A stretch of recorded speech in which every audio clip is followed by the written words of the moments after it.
É isso, gente. Então, obrigado mais uma vez aí de vocês terem topado estar aqui para a gente fazer esse debate que eu acho tão fundamental e que muitas vezes dentro da discussão do cinema ela é meio escanteada, mas é algo que muitos de nós, inclusive, viemos desse processo de formação e como eu percebo que às vezes a gente deixa de refletir, né, sobre essa interlocução de audiovisual e educação. Esse ciclo ele tem o apoio da Poieses, né? Especificamente a partir do Programa de Oficinas Culturais de Formação para o Interior da Secretaria de Cultura e Economia Criativa do Governo do Estado, com a produção da Caramuja, Pesquisa Memória Audiovisual, e foi idealizado por mim, Daniel Fagundes, em parceria com Guilherme Aderaldo, parceiro aí, pesquisador. Então, essa é a mesa 3, Audiovisual, Educação e Cultura no Brasil, Desafios Contemporâneos, que ela visa debater os desafios do nosso momento político e que questões ele impõe ao campo da educação, e como a educação audiovisual pode contribuir para o amadurecimento de nossa experiência democrática, como pensar equipamentos, técnicas e o lugar epistêmico que ocupam na formação dos alunos, né? Essa e outras reflexões a gente vai compartilhar aqui hoje com os nossos convidados, Rodrigo Souza e Souza e com Daiane Silva. Daiane Silva Santos é mestra em Educação pela Faculdade de Educação da Universidade Federal da Bahia, no qual desenvolveu pesquisas sobre a relação entre o cinema, cineclubismo e a escola, possui experiência na produção e na pesquisa do cinema e audiovisual, a exemplo dos documentários Diários de Classe, de Maria Carolina da Silva e Igor Souza, de 2016, Zumbi, O Levante da Memória, de Iris de Oliveira, e os curtas-metragens Cinco Fitas, de Heraldo de Deus, Arco do Tempo, de Juan Rodrigues, e Sonoplastia, de Marise Urbano. Foi produtora no Rebento Filmes, coordenadora pedagógica do projeto Lanterninha Cinema e Educação em Movimento e do projeto Diários de Classe, Cinema na Educação de Jovens e Adultos. Integra também o quadro da APAN, da Associação dos Profissionais do Audiovisual Negro, inspirada nas pesquisas e experiências vivenciadas ao longo desses 20 anos dentro do campo do cinema e da educação. Criou o projeto Contraplano, Diálogos de Pesquisa para professores e alunos de escolas públicas e da universidade, e atualmente é coordenadora de difusão e exibição da Sala Walter da Silveira, Dimas Funseb. Então, bem-vindo aí, Dai. Vamos agora para o nosso querido amigo Rodrigo Souza e Souza, que é técnico em edição de vídeo e gestão pública, estudou cinema em Cuba e trabalhou em diferentes produtoras, com TV, publicidade, curtas institucionais, longas e médias. Foi educador das oficinas Tela Brasil, da Fundação Casa, da Associação Casa do Zezinho e na Fundação Gol de Letra. Atualmente é professor de audiovisual na ETEC jornalista Roberto Marinho. Colaborou também aí com o Instituto Criar de Cinema e TV Novas Mídias e uma série de outros projetos onde fez tutoria de diferentes curtas-metragens aí premiados no Brasil e no mundo. Então, vou ler para vocês aqui um pouco sobre o que é esse ciclo e o que, de modo geral, ele debate, né, para além dessa chave de hoje, que é a chave da educação. Então, o ciclo Vídeo Popular, Videoativismo e Outras Imagens Não Cordiais do Brasil Atual visa debater os conflitos em torno das formas de produzir narrativas visuais a respeito de eventos históricos, situações públicas e processos socioculturais diversos.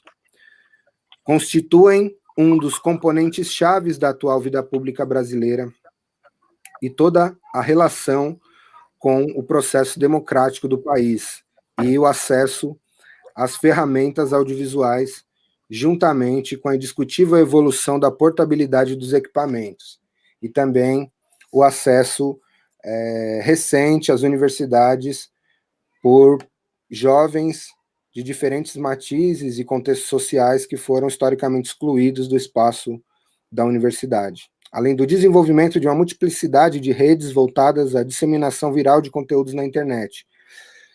Todo esse debate estimulou nos últimos anos um imenso contingente de pessoas a se converterem em produtores de imagens. Se, por um lado, tal circunstância transformou-se num solo fértil para o aparecimento de vozes e estéticas questionadoras e com um grande potencial emancipador, por outro lado, uma série de situações contemporâneas nos cobra maior cautela quanto à celebração dos supostos efeitos democratizantes desses dispositivos. Fato é que aquilo que num passado recente costumávamos chamar de esfera pública mudou consideravelmente, dado que as redes digitais incentivaram um tipo de atuação que são decididas por meio do uso de aplicativos, como o WhatsApp. Presidentes governam utilizando chats ao vivo em canais no YouTube, núcleos audiovisuais surgem no seio de movimentos sociais, protestos são transmitidos ao vivo através de ferramentas de streaming. Diante desse novo quadro, a proposta desse ciclo de debates é aproximar pesquisadores, realizadores e ativistas com vistas a discutir os caminhos contemporâneos e ambivalentes percorridos por impressões populares no audiovisual. O evento ocorrerá hoje na sua última mesa, né? Mas teve 2 outras mesas anteriores, uma sobre audiovisual e questões étnico-raciais, a outra sobre a contribuição da academia no processo de pesquisas em audiovisual, e hoje essa mesa sobre audiovisual e educação. Dessa forma, eu passo a palavra aí para acrescentar qualquer uma questão que a gente já pontuou nessa abertura, e também para que faça a sua apresentação mais ampla, nossa querida amiga pesquisadora e produtora audiovisual, Daiane Silva. O tema do cinema e educação está ficando cada vez mais amplo, né? E quando a gente pensa na educação também, a gente vai pensando nesses diversos espaços, o espaço da educação básica, o espaço do ensino superior, o espaço dos projetos, o espaço das comunidades periféricas urbanas, das comunidades quilombolas, das comunidades indígenas. Então, quanto mais a gente vai falando, né, de educação, isso vai ganhando forma. Então, eu fui para as perguntas, né, fiz assim, diante de um tema tão amplo, que embora eu tenha já um certo tempo, né, fazendo pesquisa, e aí eu delimitei meu tempo, não só tomando a academia como esse marco, mas quando eu falo de 20 anos, é porque eu vim desse contexto de formação, né, do terceiro setor, né, eu sou da última turma da oficina de vídeo do Liceu de Artes e Ofícios da Bahia, que foi uma escola de arte de grande porte aqui de Salvador, e em 1998 a gente eu fui aluna da última turma, então eu sou do final dos anos 90, aí eu fico perturbando os meninos, né, dizendo assim, olha, vocês me respeitem, porque eu sou da geração Betacam. Então eu fui acompanhando desde a condição de que na época se chamava de menor aprendiz, né, todos esses marcos históricos no que diz respeito à relação do cinema, do audiovisual com a educação. Então eu agora estou tomando para mim o 1998 como início, né, do meu percurso e de como eu começo a pensar isso. E aí, Daniel, eu vi suas 3 perguntas, eu fiquei bem focada na primeira, e eu acho que a partir da primeira, eu vou poder me desdobrando, né, para a gente ir no fluxo mesmo do diálogo, pensar nas provocações que você trouxe, né? E tranquilo, vamos fazer essas idas e vindas, porque, enfim, está muito difícil ser linear. Se eu, nos tempos pré-pandêmicos e nas relações presenciais, a minha tendência à não linearidade piorou agora, né? Que a gente já pensa de maneira hipertextual, a gente já pensa de maneira não linear, e me parece que essa virtualização, né, e o distanciamento, essa coisa de estar aqui na rede, faz com que a cabeça da gente fique meio a meio. Então, eu vou ficar falando e vou ficar aí puxando vários links. Quem estiver assistindo, nos ajude com perguntas e aí a gente vai seguindo o fluxo. E aí você faz a primeira pergunta, que é qual é o desafio, né, para para o cinema e para a educação diante do contexto político contemporâneo. Aí eu, mais uma vez, vou dar essa respirada, porque quando você falou do político, eu fiquei pensando, bom, contexto político. Vamos ver se eu consigo afunilar, para ver se eu consigo... Porque a gente está vivendo um tempo pandêmico, que é um tempo político, e a gente tem diversas questões políticas, questões urgentes, questões emergentes, pipocando no mundo, né? E questões que sempre existiram, enfim. E como é que a gente, do audiovisual e da educação, vai dar conta de tudo isso? E aí, dar conta de tudo isso no campo do registro, dar conta de tudo isso no campo da disseminação, né, de conteúdos, dar conta de tudo isso no campo da produção de conteúdos, né? Tudo isso distantes, né? Confinado não, isolados, né? E tendo que pensar esses métodos. Então, eu acho que o primeiro desafio que eu acho que eu me deparo, assim, como educadora e como uma pessoa da educação, é pensar essa relação com o tempo, né? Com esse tempo que está dilatado, com o tempo que a gente não controla, e que, na verdade, a gente nunca controlou, mesmo estando no chão da escola, mesmo a escola com a sua sirene, com o seu relógio, demarcando esses tempos, né? E me parece que as coisas não são tão novas assim. O que a gente está vivendo hoje são questões que já foram trazidas pelos teóricos, que foram trazidas pelos teóricos que estudou aqui na Bahia. Educação e Novas Tecnologias, professora Maria Helena Bonilla, professor Nelson Preto, professora Inês Carvalho, que me orientou. O próprio Pierre Levy, quando ele lança o livro Que é o Virtual, que fala que o virtual é real. O próprio Bauman, lá com o tempo líquido, com a modernidade líquida. Então, eu acho que o que a gente está vivendo, eu acho que a gente está, na verdade, no plano real, quase que obrigados a se confrontar com isso que a teoria falou, sabe? E que eu acho que não é colocar em prática, não se trata disso. Mas eu acho que é talvez tudo isso dito encarnado mesmo, sabe? No nosso corpo. A gente talvez esteja sentindo isso de uma forma cada vez mais potente, sabe? Essa desterritorialização, esse currículo rizomático, essa ideia de rizoma, né? Que Deleuze traz lá em Mil Platôs. Então, não sei se é tudo tão novo assim. Eu acho que a gente está sendo convocado inclusive, rememorar essas teorias, rememorar para a gente poder, a partir daí, no nosso lugar de educador, difundir os nossos métodos. Eu acho que não é nem, talvez, investigar métodos, investigar questões metodológicas, criar e difundir os métodos. Eu acho que, para mim, sinceramente, no campo da educação, me parece que é isso, assim, eu coloquei aqui, ensaiar metodologias, ensaiar formas, pensar na questão da forma, né? Pensar na questão dos modos de fazer, quais são os nossos modos de fazer agora, que eu, professora, por exemplo, da educação básica, que tive uma formação pensada toda para o presencial, mesmo discutindo a necessidade do uso de ferramentas, de novas ferramentas na educação, a necessidade do uso da internet, a necessidade da exibição de filme, mas tudo isso dentro de um espaço-tempo, que é, por exemplo, o espaço-tempo da escola.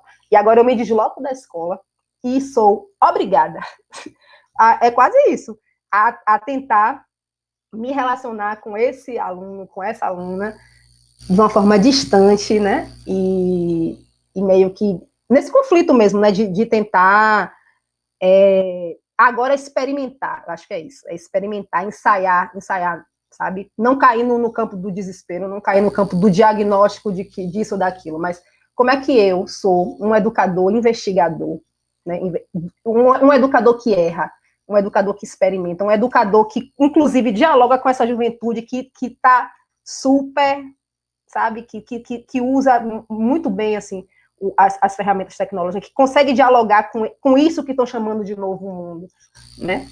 E aí eu acho que o desafio, um dos desafios, dentre tantos, é esse.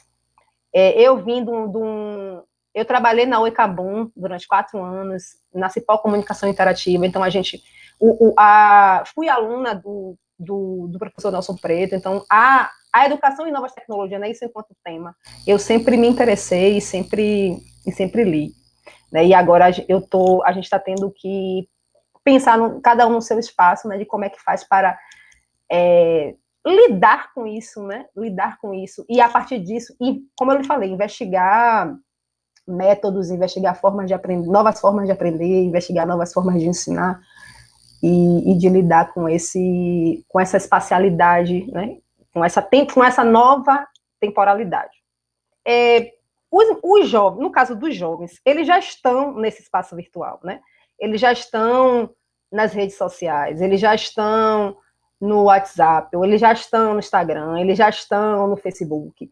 Eu acho que o desafio é potencializar essa presença, né, nesses espaços, e entender o quanto esses espaços são potentes no que diz respeito à produção e disseminação de conteúdo. E aí, na verdade, é tornar educativo esse espaço que eles já estão, sabe?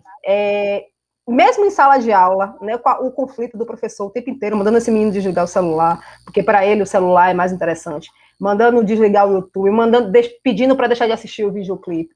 Então, agora a gente perdeu o controle disso. Então, um dos desafios também nesse campo é potencializar essa presença e essa realidade que já entendeu? Eles já estão nesses espaços.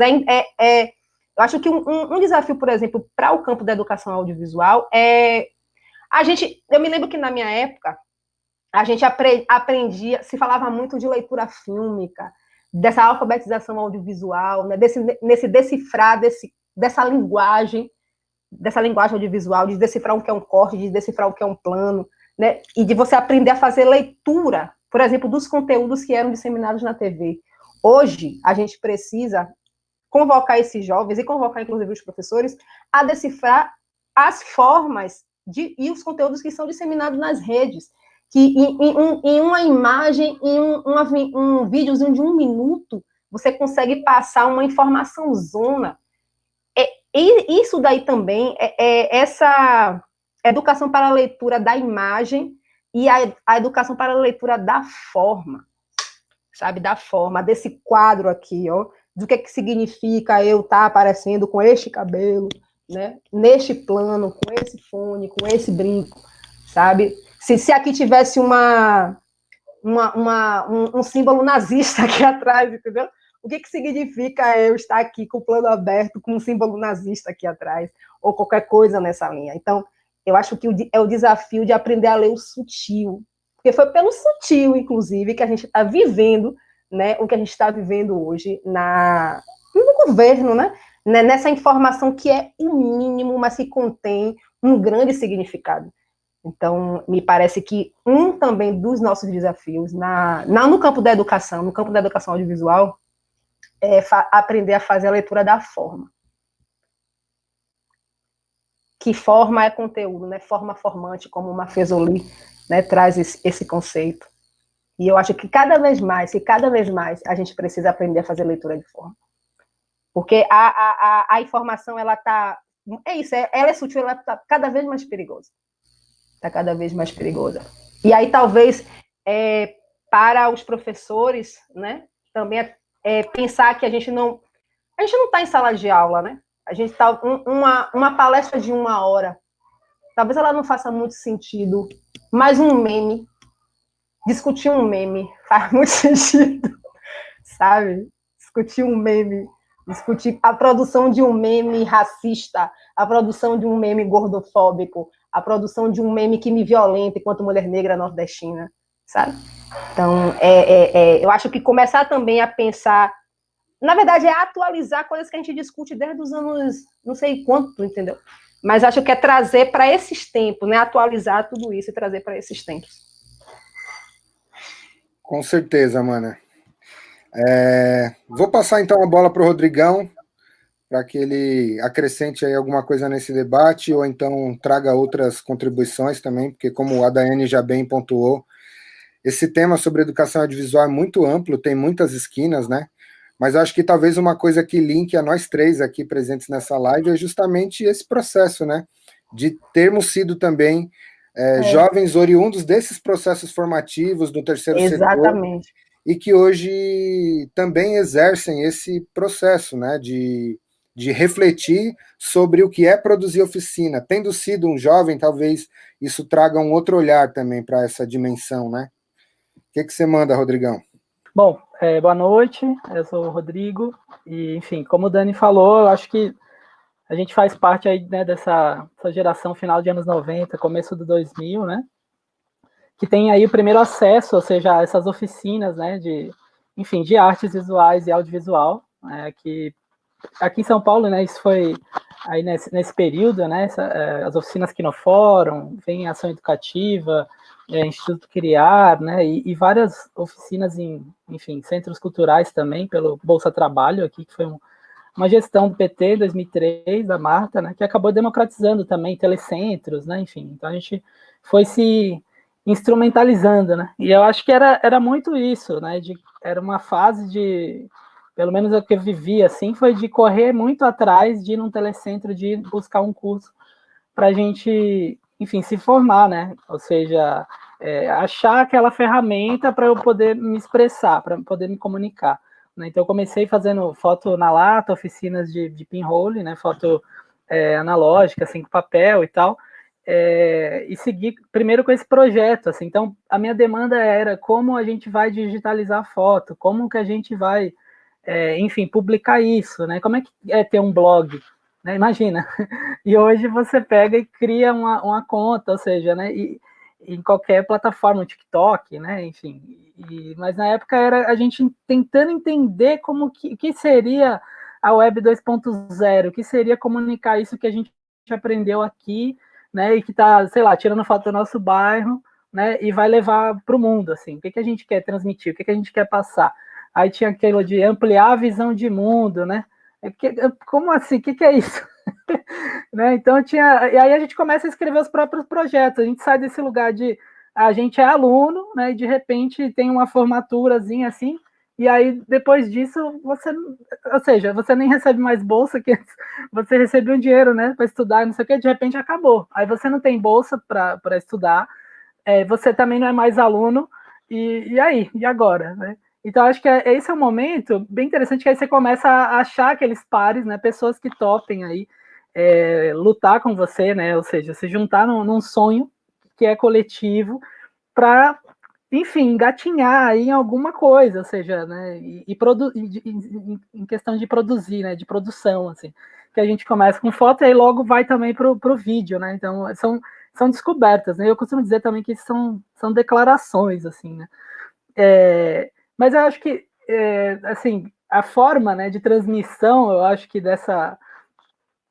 oficina e tal, que eu acho que a Dai começou respondendo justamente, né, tem essas 3 perguntinhas norteadoras enfim, que são provocadoras para a gente, né, que são disparadores, assim, que é, né, que desafio, né, nesse momento político, ou seja, naquela época ali, que era, né, recém entrando Lula, não sei o que e tal, mas quem foram esses nossos formadores, né, que lugar que, enfim, ou seja, quem eram os nossos professores, né? Qual o tamanho desse distanciamento que a gente tinha, né? Então tinha essa questão também, né? Ainda o professor era esse ser que estava lá na frente e daí tinha bastante conhecimento e tal, né? Que era muito próximo à educação formal, né? Que a gente estava ainda até tendo ainda na escola, né? E começou a fazer de repente, né, em um contraturno, num curso e se envolver com cultura, assim.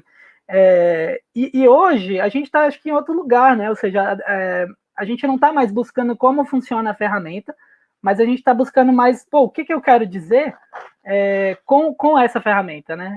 Eu costumo muito dizer isso, assim, porque, ou seja, né, os jovens agora, eles já nasceram com o computador. Eu aprendi a ligar o computador em 2004, gente. Quer dizer, sabe, assim, agora a gente fez um filme com a sobrinha nossa que tem 3 anos de idade e ela já fala numa linguagem toda youtuber. Ou seja, né, quer dizer, daqui a 2, 3 anos, ela vai estar publicando ela mesma os próprios conteúdos. Né? Minha outra sobrinha de 8 anos já está publicando os conteúdos dela em outra rede. Na semana passada eu fiquei assustado, porque ela sabe o nome de várias redes que você pode postar coisas e tal. Eu falei, cara, eu tô velho, eu tô desatualizado. Ou seja, mudou as coisas, né? Então, a gente está, assim, tecnologicamente, né, tem, claro, várias questões aí, né, enfim, né, de roubarem nossos dados e coisa e tal, né, que é uma loucura também esse geotag de tudo que existe. Então, a gente está mapeado o tempo todo, então é uma desgraça também isso. Mas, pensando por um outro lado, ou seja, é uma informação que ela tá, né, tem muita informação cortando para tudo quanto é lado, né? E aí acho que o grande desafio também é que dinâmica e que didática a gente estabelece, né, junto com o aluno, ou seja, que é agora, né, nesse período, né? E aí, enfim, aí para complicar, né, a gente tem a pandemia que tirou da gente uma lousa, tirou da gente um laboratório, uma câmera para você mostrar e a pessoa pegar na mão. Não existe mais isso, ou seja, e aí agora eu tenho que ter em casa todos os equipamentos, sabe, para demonstrar, né, uma aula, ou seja, é muita loucura, né, o que a gente está vivendo nesse sentido, assim, né, como eu vou ter né, ou seja, e a gente não está amparado por isso, né, se você pensando em quem está né, por exemplo, eu sou professor, né, na escola técnica e tal, então a gente não recebe todos os equipamentos em casa para eu fazer aula em casa, ou seja, se vira aí, é o que a Dai falou, é uma palestra de 1 hora e a galera fica ouvindo e você não sabe quem está interagindo, ou seja, às vezes vem uma mensagem de texto, aí você pá, né, ou então às vezes alguém abre o áudio e fala alguma coisa, mas muitas das vezes, né, tem esse sentimento muito louco de, cara, eu não estou trocando, né? Não estou trocando.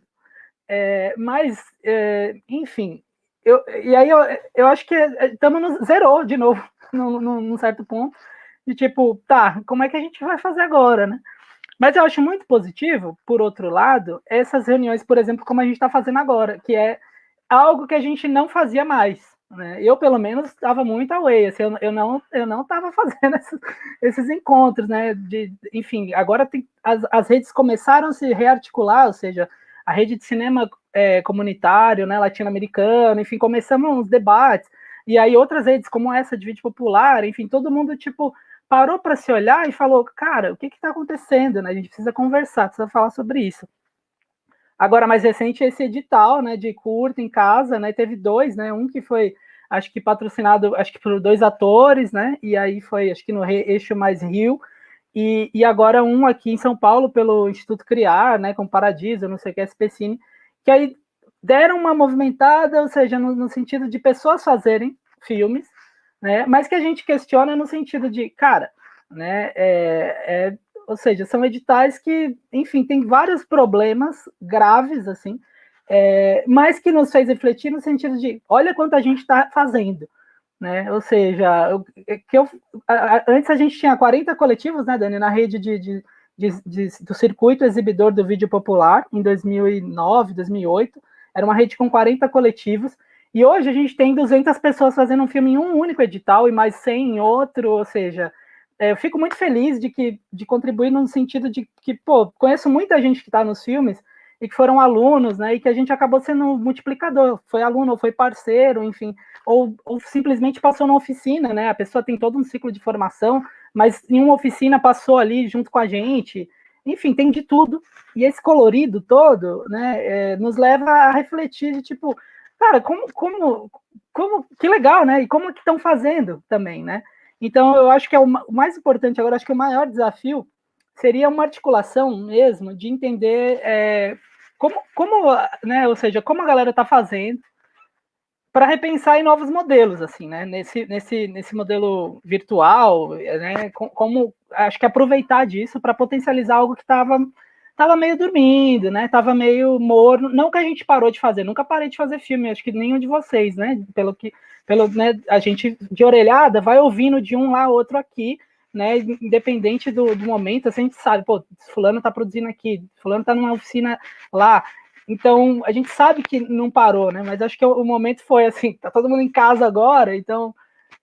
cara, o que você fez, sabe, vamos aí, sabe, como é que... Então, acho que o maior desafio é esse, assim, de entender o que foi produzido e como foi produzido nesses 10 anos aí, né, 10, 15, para pensar uma outra coisa, sabe, que eu também não sei o que é, assim, né, Então, e aí isso inclui, acho que de primeiro momento, né, acho que a curto prazo é o que fazer durante a pandemia, assim, né? Como agir e fazer eventos, né? No caso, a gente aqui com os festivais de Super 8 e 16, que é uma forma que a gente achou, né, de também morder um pouco, assim, democraticamente o cinema de várias maneiras também, né? Mas, tipo, como que a gente está se adaptando? Eu acho que é o primeiro, esse é a curto prazo, mas a médio prazo, né? Ou seja, quando a gente puder sair, ou seja, eu estou otimista no sentido de que, pô, agora eu consigo me conectar, por exemplo, com a Daiane, que eu só ouvia falar, né? Eu consigo me conectar com outras pessoas que surgiram em alguns, né, algumas redes, alguns debates, que eu estava assistindo live, enfim, pessoas que eu quero buscar e tal, né? Então, eu acho que a médio prazo, o que dá para fazer, assim, né? E a longo prazo, pô, eu acho que dá para ter uma rede bem forte mesmo, sem depender, né, de como a gente falou, dessas ONGs, né, e institutos que a gente acabou fazendo os cursos, né, as nossas primeiras formações foram nesses lugares, mas, sabe, assim, eu acho que a gente está em outro lugar agora, a gente tem um outro olhar sobre as coisas, porque a gente é oriundo da periferia, também sou baiano, vim para São Paulo com 10 anos, e aqui estou na periferia, ou seja, né, então é um olhar que é um outro olhar, né?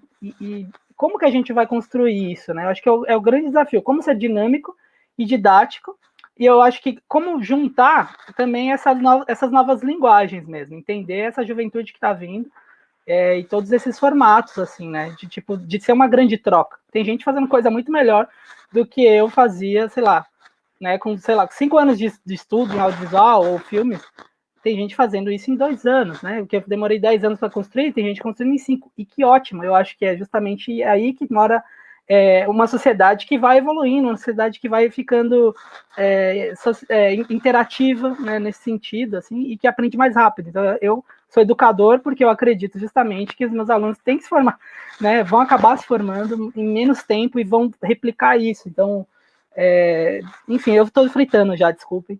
Mas é isso, assim, sabe? Tipo, a gente parar e ouvi-los, né? Também quem tá chegando agora, essas demandas todas e tacar fogo aí, né? Enfim, tentar entender. Eu tô muito assim, cara, tu tem que tentar entender o que tá acontecendo, né? Ainda tô nessa, assim, porque tá sendo bem difícil em termos de ferramenta, né? Agora de novo, né? Porque assim, aquilo no começo dos anos 2000 era isso, né? A ferramenta. Agora, de novo, a gente já sabe meio que ele faz com a ferramenta. Só que aí a gente foi imposto numa outra tecnologia, ou seja, a gente está, de novo, bateu num lugar de ferramenta. Só que, a gente já sabe o que quer dizer, na verdade. Então, é assim, como a gente vai transpor isso, né? É aí que mora o jogo, né? Então, desculpem, acho que eu me estendi. Total.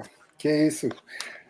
Certíssimo, Rô. Eu acho que é por aí, mano. E você falando isso me faz lembrar de algumas coisas, né? Dentre elas, uma fala que eu acho que ficou muito marcada, assim, para mim, em um seminário de educação que a gente organizou no Grajaú, sobre cultura popular e educação tal, onde o Saloma Salomão, que é um grande parceiro, ele falou uma frase que ficou ressoando na minha cabeça por muitos anos, né? Ele fala assim: a gente está aqui ainda que a gente tenha que entrar na escola às vezes e esbarrar em uma série de questões, né?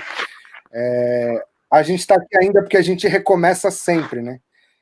Ele usou exatamente esse termo, recomeçamos sempre, né? Então, é uma coisa que é muito doida. Você falando dessa coisa da retomada, dessa organização também por parte dos coletivos, né? Para tentar estabelecer de novas redes, porque se tem um marcador que, para mim, é fundamental desse momento, é que, assim, se por um lado a gente tem 1 zilhão de pessoas a mais produzindo do que a gente tinha lá no começo dos anos 2000, a gente tem também uma dispersão enorme, né? Que eu acho que é justamente a característica das redes, né? O que as redes fazem, de alguma forma, é tornar tudo muito mais disperso, né? Muito mais difícil de achar, né? E até uma coisa, a Dai estava falando também o fato dela estar agora gerindo uma sala de cinema, tal, dentro desse processo lá em Salvador, e eu fico pensando muito como a curadoria não se tornou também um novo método de educação, sabe? Porque hoje em dia o problema não é mais o acesso, o problema é o como transformar informação em conhecimento, e o como ter essas coisas dispersas, às vezes mais reunidas num lugar, que permita que você tenha foco também, né, de apreciação, de entendimento, de articulação dos conhecimentos.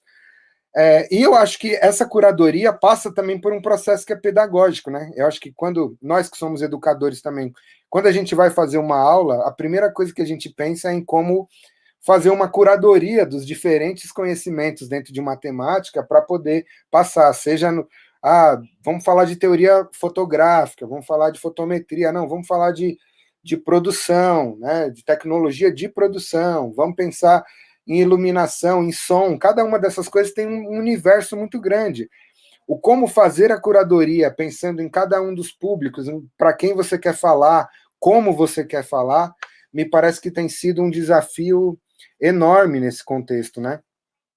E aí, uma questão que eu queria fazer para ambos aí, já fazendo uma articulação também com essa questão educativa, pensando que tem uma série de professores também aqui nos assistindo. Aliás, eu queria solicitar aí, pessoal, que vocês, depois que eu fizer essa rodada de perguntas, a gente vai abrir para quem estiver aí no chat, quiser perguntar, então façam perguntas aí no chat, contribuam aí com o nosso debate. Então, a primeira pergunta que eu trouxe aqui, que eu acho que justamente por essa mesa discutir também a questão do desdobramento entre educação e cultura, que para mim sempre foi uma chave muito, uma linha muito tênue, né? Eu fico pensando, a gente vive numa sociedade extremamente racista. A gente que está há muito tempo dentro desse universo da educação, a gente percebe que os alunos negros já sofriam um distanciamento dentro da escola quando a gente estava num contexto de ensino presencial. É aquele aluno que o professor toca menos, que o professor acessa menos, que o professor tem menos diálogo, muitas vezes, dentro da educação formal. Como agora, nesse contexto onde a gente está aqui, mediado por essa tela, essa distância não se amplifica. Porque, por exemplo, a Dai trouxe uma questão, antes de falar que os jovens já estão, né, com esse acesso às redes a partir dos seus celulares, e de fato isso acontece, a gente percebe isso no dia a dia, mas a gente também tem um fosso ainda muito grande, né, dessa utilização dessas ferramentas. Então, de que maneira a gente consegue acessar nesse contexto aquele jovem negro periférico que muitas vezes não tem sequer um computador, ou que tem uma internet de dados, que isso já restringe totalmente o tanto que ele pode acessar, que às vezes numa mesma casa, mãe, pai e filho dividem o mesmo celular, né? Então, de que maneira esse contexto também segrega as possibilidades de uma educação mais inclusiva nesse contexto que a gente está vivendo?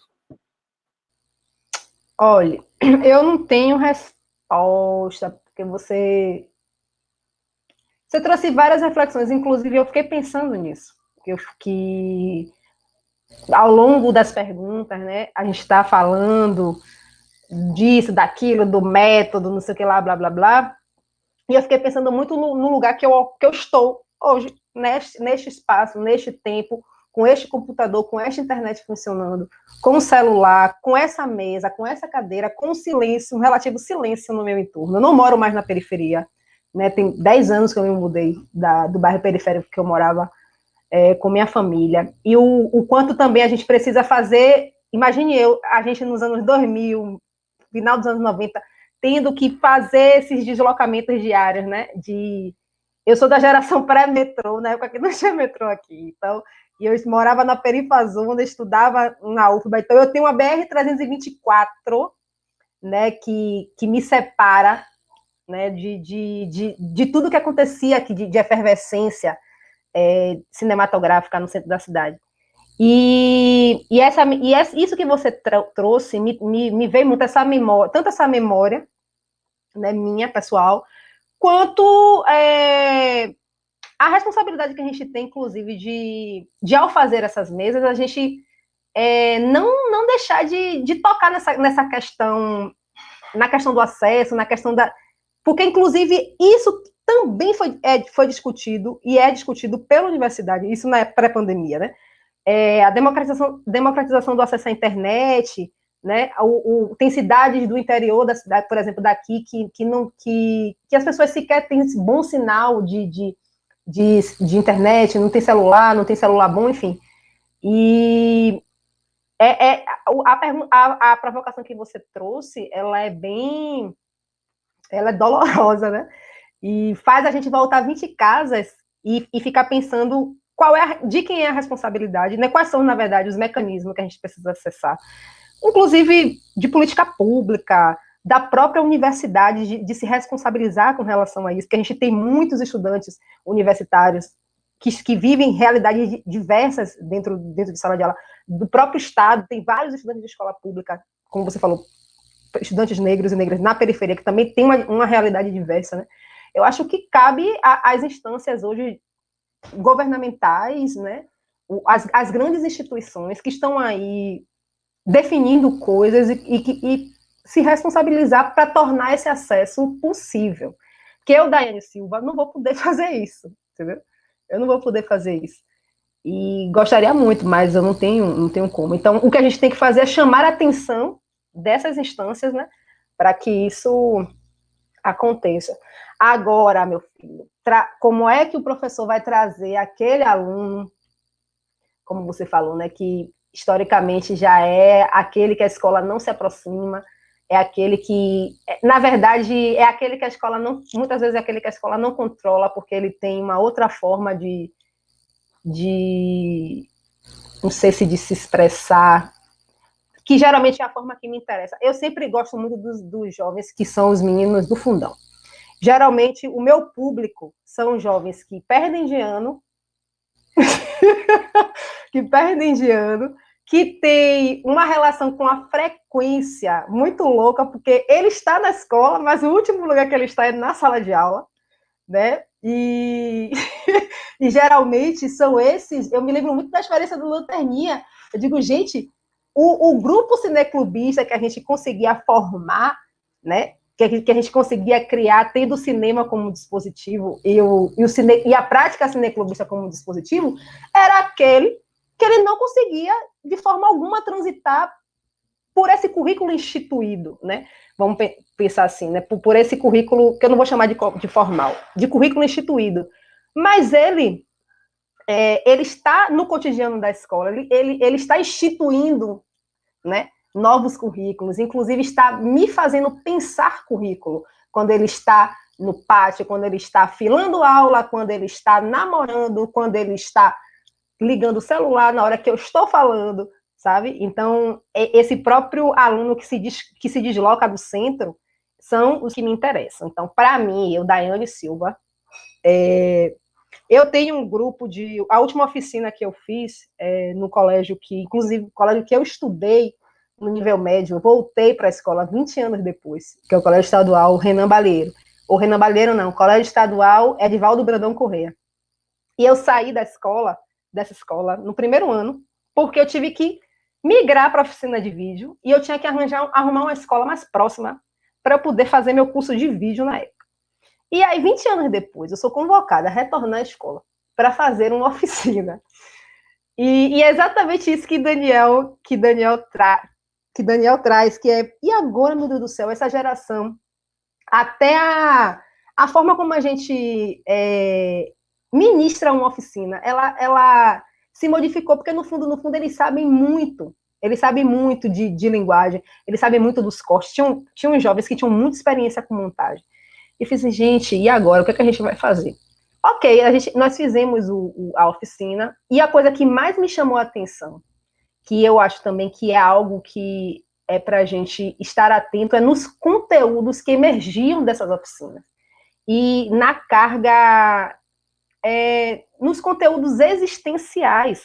Porque, por exemplo, tinham jovens que fizeram vídeo sobre suicídio, né? E jovens que fizeram vídeo com relação à memória do pai que foi assassinado pela polícia. Jovem que fez vídeo falando de aborto, jovem que fez vídeo falando sobre sua questão racial, sua identidade, seu cabelo. Então, assim, além da técnica, né? Como é que a presença do cinema ou do audiovisual na escola faz emergir esses temas e o quanto a gente precisa estar atento a isso. E aí, é isso, Daniel. Como se aproximar? No meu caso, eu estou há muito tempo fora de sala de aula, eu morro de saudade de estar em sala de aula. Gente, a coisa que eu mais desejo na vida, se a pessoa pergunta assim, qual é o seu sonho depois da pandemia? Voltar para a sala de aula. Eu criei um grupo no WhatsApp, então eu acompanho esses jovens. É um grupo de mais ou menos uns 10 jovens, e a gente continua conversando. E recentemente eu fui convocada a pensar, porque a Sala Mota da Silveira, a gente tem um programa de cinema e educação, né, o Circuito Luiz Orlando de exibição. E eu assim, ó, meu Deus do céu, eu vou partir de onde? Eu vou fazer o quê? Eu não sei o que está acontecendo. Eu não sei, esses jovens querem o quê? Eu simplesmente fui para lá perguntar. Fiz assim, bom, eu vou, como boa pesquisadora, vou para o meu campo de pesquisa, escutar esses jovens, entender o que está acontecendo e qual é a demanda atual. E aí eles já me deram alguns relatos, de que, inclusive tudo isso que você está falando, assim, eles que têm tanto jovem que, eu tenho um celular massa aqui, eu tenho meu iPhone, eu tenho isso, tenho aquilo, mas tem jovens que não têm. Então a gente tem, de fato, essa diversidade de realidades, né? E parece que a gente vai ter que retomar cada vez mais acionar essa política pública para agora, obrigatoriamente, eles vão ter que ter acesso. Não tem escolha, você não tem ou isso ou aquilo, eles estão em casa, então eles vão ter que ter acesso. E muito bem, obrigada. Se vocês quiserem continuar cumprindo carga horária, se quiser continuar cumprindo o tal do ano letivo, né, tem que possibilitar que isso aconteça. Não sei se eu respondi, Daniel, Com é porque certeza. você me deixou a cabeça frita. Não, mas não é para responder mesmo, não. É para a gente levantar questões, porque é isso, né? Se tem um lugar privilegiado para que a gente faça esse debate e fique aqui fritando juntamente, né? Tem até um nego velho aqui da família que costuma dizer que talvez a soma dos nossos sofrimentos torne menos dolorida a nossa dor, né? Então é um pouco por aí. Não é para a gente conseguir resolver, mas é para a gente se questionar disso, né? Acho que um dos pontos principais que você coloca aí é essa coisa de como a gente traz para a gente mesmo uma demanda que deveria estar cada vez mais sendo acionada pelo poder público, que muitas vezes se isenta disso. Né? A questão da estrutura. Eu filosofei sobre o tempo, não sei o que lá, sobre o relógio, sobre isso, sobre aquilo. Mas aí eu caí no ponto-chave da questão da estrutura. Né? É a questão estrutural. É a questão sempre esbarra aí, né? Sempre esbarra aí. Inclusive, nós que somos produtores, realizadores de audiovisual negro, nós somos pretos, nós somos mulheres negras. A gente tem condição hoje de debater e de concorrer com grandes editais, mesmo assim, de debater grandes ideias. Inclusive, eu acho que nós somos muito bons, muito, muito mesmo, porque a gente vivencia de uma forma muito visceral as histórias que a gente quer contar, as histórias que a gente conta. Então, é um tipo de conteúdo e de forma de fazer, de modo de fazer, que só a gente tem. Mas a gente vai sempre se esbarrar com a questão estrutural, com fazer cinema. Enfim, está agora mais possível por conta dos dispositivos móveis, tem aí pessoas fazendo coisas incríveis com o celular, mas ainda assim, a gente precisa de artefato tecnológico, né? E a gente sempre se esbarra nisso, E me parece que a gente está voltando mais uma vez a pensar estrutura técnica, né? Porque essa geração já está caminhando para aquisição, não, mas tem esse capital simbólico, né? Esse capital simbólico mais acessível, mas e agora, né? Como é que a gente materializa isso? Como é que a gente transforma isso em narrativa audiovisual? Como é que a gente, da melhor forma possível, com a melhor estrutura possível, para fazer com que isso tudo que a gente esteja falando aqui como possibilidade, tem que disseminar o conteúdo, tem que produzir, tem que colocar as narrativas em rede, mas como? Money. Rodrigão, com você, eu acho que se tem uma coisa também que eu acho que o Rodrigo, como alguém que é curador de cinema, que também organiza festivais, que pode trazer para a gente é justamente também essa coisa que a gente estava falando, né? De como nesse universo tão gigante que a gente tem de produção, a importância de quem também ajuda a selecionar os conteúdos e a direcionar eles. Enfim, Essa e todas as outras demandas que a gente discutiu aí, Rodrigão, com você. Diga o que você acha. Você também me deixou bem nostálgico, assim. Lembrei daquele Rodrigo que andava 10 quilômetros de bicicleta da Penha até o centro para fazer um curso, que era o único que tinha, do Instituto Pão de Açúcar, não sei o quê, que pegava o guia, né, de ruas e via onde tinha aberto os telecentros, porque um tinha curso de, sei lá, de GIMP, né, o outro tinha curso de HTML, aí você queria aprender um pouquinho de cada coisa, assim. Enquanto tem isso hoje, né, realmente a gente não está para resolver as questões, né, estruturais, mas eu acho que reconhecê-las e debatê-las acho que fez muito bem para a gente, está fazendo muito bem. Acho que a gente ainda é uma sociedade, né, cheia de problemas, mas que está cada vez mais discutindo sobre eles, né? Então, e era algo que a gente não tinha há 10, 15 anos atrás. Então, isso fez a gente evoluir muito como ser humano, né? Então, acho que é um grande passo debater sempre, assim. Mas é isso, a gente não tem como resolver alguns problemas estruturais, assim. O que eu tenho feito, né, em aula, eu estou dando aula atualmente de audiovisual pela ETEC Roberto Marinho e de artes visuais, né, de fotografia para a ETEC de artes, ou seja, é uma escola, né, é um sistema, ou seja, mais público, né? Então acho que eu fico mais feliz nesse sentido. Eu estou nessa esfera pública, mas é isso, né? Tem essa coisa de sucateamento de muitas coisas. Então, enfim, tem várias lutas aí, né?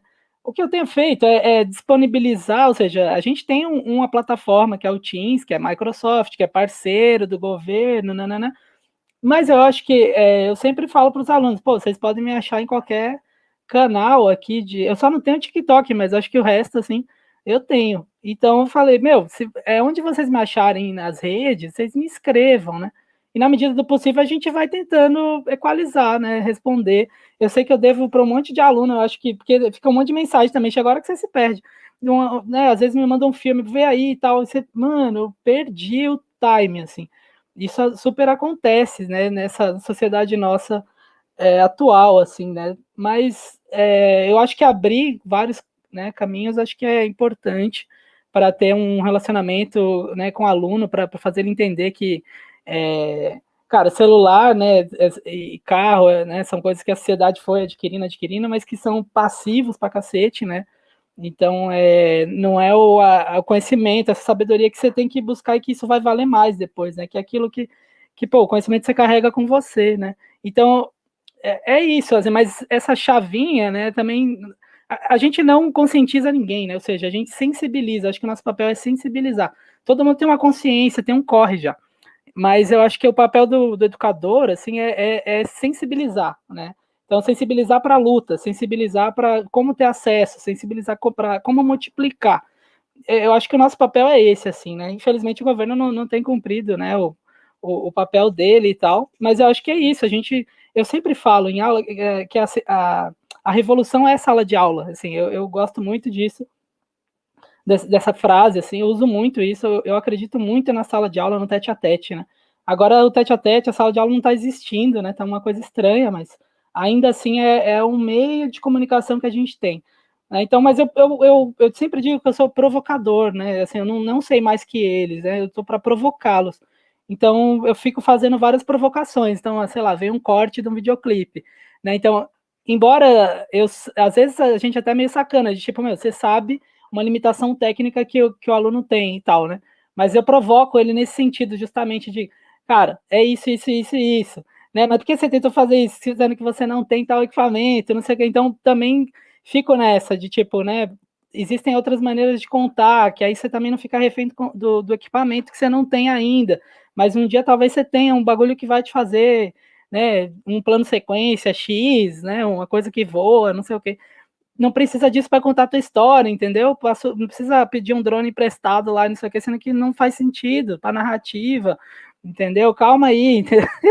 Tipo, então acho que é um pouco esse nosso papel também, de tipo, cara, a gente aprendeu com muito pouco, né? Então também dá para falar nesse lugar de tipo, olha, calma, sabe? Tipo, a gente ficava se matando para comprar mini DV e uma ilha de edição, Mac, não sei o que. agora, ou seja, né, o celular tá editando, mas qual que é, não sei o que, ou seja, né, acho que tem esse papel de provocá-los, né, nesse sentido. Mas é isso, o governo é muito falho, cara. Tipo, disponibilizaram chips. Esses chips, né? Ontem mesmo, em reunião, e hoje, enfim, tipo, quem que pegou o chip, entendeu? Se chegou o chip, como é que foi esse contato com o aluno? Mas aí cortou o passe do estudante, cara. E aí, o aluno vai na escola pegar o chip como, tá ligado? Tipo, mano, é surreal, assim. Sabe, essa coisa também do lanche, né? Sabe, se for ver, é a estrutura mesmo, né? Que às vezes a pessoa não tem a comida em casa, os pais estão trabalhando, se matando, e não tem comida, porque não tem a escola para ir, para me alimentar, para pensar, e aí a cabeça fica em parafuso, né? Ou seja, tem muitas questões, assim, é um grande universo que dói bastante, né? Mas é isso, acho que compartilhar e tal é importante. O lance né, tem muita coisa que acho que foi marginalizada, né? É igual o funk, por exemplo, que, enfim, ou seja, todo mundo tava cantando tudo, tá ligado? E aí o que não podia cantar, né? Que o que os outros não cantavam, né? Ou seja, o funk abraçou e saiu cantando, entendeu? Saiu fazendo os proibidão, não sei o que. Então existe uma, né? E é muito louco isso, porque, ou seja, né? E aí é uma linguagem que vem, né? Toda, assim, o funk traz um outfit, traz uma linguagem de montagem, um hip hop montage, traz tanta coisa que, tipo, você fala, mano do céu, né? Se isso aqui for muito bem utilizado, dá um negócio muito bom, entendeu?